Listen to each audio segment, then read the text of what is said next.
पंतप्रधान नरेंद्र मोदींच्या ध्यानधारणेवरून राऊतांनी हल्लाबोल केला। चारही बाजूंनी कॅमेरे लावून ध्यानधारणा सुरू आहे। मोदींकडून आमच्या ध्यानधारणेचा अपमान करण्यात येत असल्याचं राऊतांनी म्हटलंय। मोदींनी सोयीनुसार मतदानाच्या तारखा ठरवल्याचा आरोपही राऊतांनी केला। 4 जून नंतर देशात उलट चक्र फिरणार असल्याचा दावा राऊतांनी केला आहे।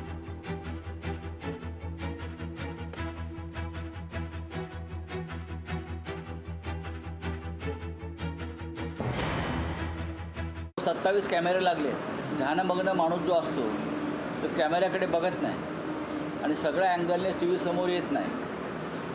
ते 27 कॅमेऱ्यांच्या मदतीनं बरं का जणू 27 कॅमेरे त्यांचे शिष्य आहेत या ध्यानमग्न पुरुषाचे। सब एंगल कहाँ से भी देखो उनका कान भी आ रहा है, उनका कान भी आ रहा है, कान का भी एंगल आ रहा है। चारों दिशा से एंगल लगाकर कैमरे लगाकर एक आदमी ध्यानस्थ बैठा है। ये हमारी योग साधना का अपमान है।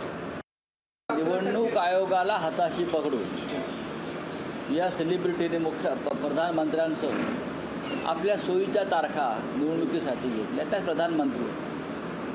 प्रधानमंत्र्यांनी शेवटच्या टप्प्यात स्वतःचं मतदान ठेवून घेतलं। हे काय सांगायची गरज नाही। सेलिब्रिटी सगळे निवडणूक आयोग हा जनतेची सोय बघत नाही तर राजकारणातल्या सेलिब्रिटींची सोय बघते। हे सत्य आहे। लोकशाही मराठी ऐका, पहा, जागरूक रहा।